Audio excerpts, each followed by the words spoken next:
Alright, we did it, we made it. It is the week that Final Fantasy XVI finally releases, and over the weekend, Yoshi P and Creative Business Unit 3 held a 3 to 4 hour live stream talking about fan questions and addressing concerns about the game as well as the demo's performance, including some really interesting information and backpedaling on a day one patch. Now, this entire stream was in Japanese, which I don't really understand or read all that well, but the wonderful Genki on Twitter took the time out of his day to sit down and translate the live stream for all of us, so we're going to be sourcing his tweets for this video. Now, before we get into the nitty gritty, if you guys could click the like button and subscribe and smash the crap out of that bell icon, it would be greatly appreciated. Now, getting to this live stream and the announcement of a day one patch. Now, about a month or so ago, maybe a month and a half, it was announced that Final Fantasy XVI had officially gone gold, which meant that they were done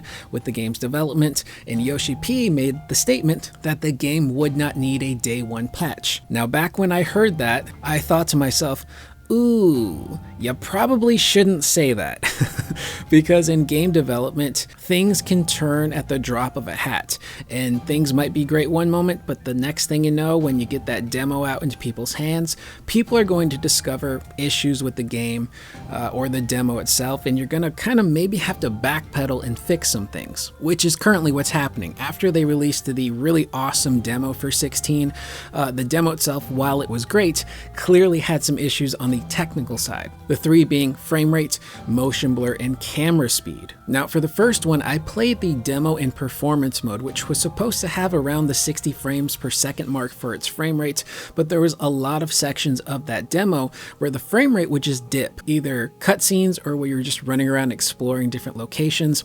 There was a noticeable drop in the frames, which was kind of annoying. And the second one was motion blur. Now, I played in performance mode, but I did switch to the fidelity 30 frames per second mode just to kind of see what it looked like. And when I did that and I moved the camera, the motion blur just was like, okay, this is too much for me.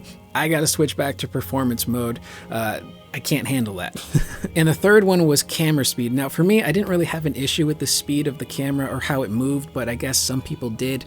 But Yoshi P during this live stream said that yes, they will in fact go back on what they said previously and will be issuing a day one patch to help fix performance issues like frame rate, having the ability to adjust or completely turn off motion blur, and to speed or slow down the camera movement. So they're clearly listening to feedback, which is great, especially when it comes to issues like this, which are kind of big for a lot of people. I myself, I get nauseous pretty easily, and that motion blur just was not it for me.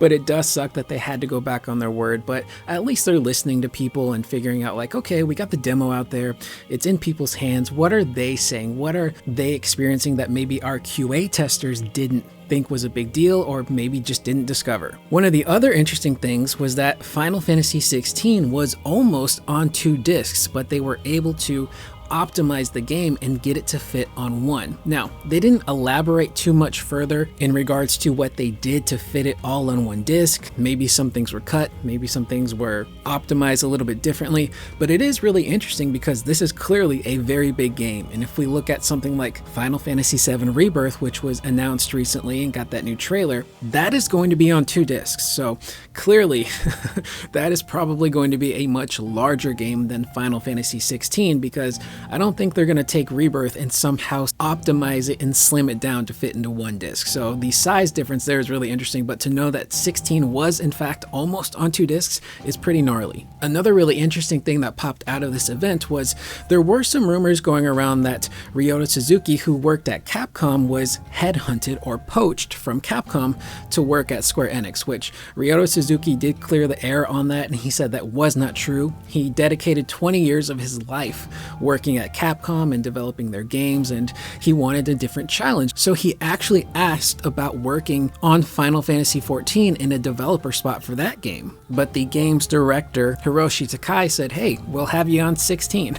So no, he was not poached, which was something that actually did happen back in the day in the Super Nintendo and Sega Genesis era, where developers were in fact headhunted, and it got to the point where companies had them put fake names in the credits. So instead of, for example, Ryota Suzuki being in the credits, he would have to come up with some sort of other name to hide the fact that he worked on the game to prevent other developers from poaching them. So that was something that did happen back in the day. But as of right now, he freely asked to work on 14 and got planted onto 16 and got to do the game's combat. And in regards to the game's combat, Ryota Suzuki says, "I have been making mainly action games for 25 years, but this time I feel is my masterpiece." And if you played Final Fantasy XVI, that combat is super fun.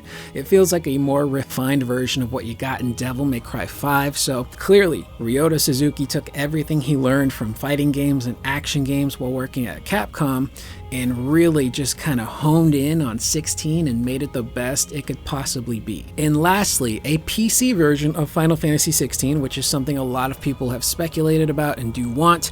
Yoshi P actually brought that up on the live stream, and he says that they do want to make a PC version of Final Fantasy XVI, but they want to be able to create an experience with seamless loading.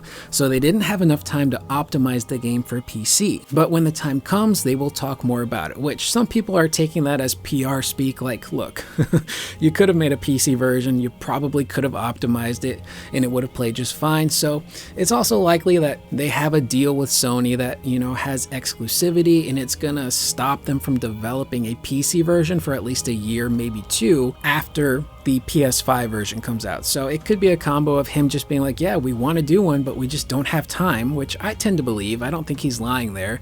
Even though there are exclusivity deals, I think they genuinely want to make that PC version, but they're going to have contracts holding them back. So there was a lot of really cool stuff going on in that live stream. Thanks again to Genki for the wonderful fast translations for that live stream.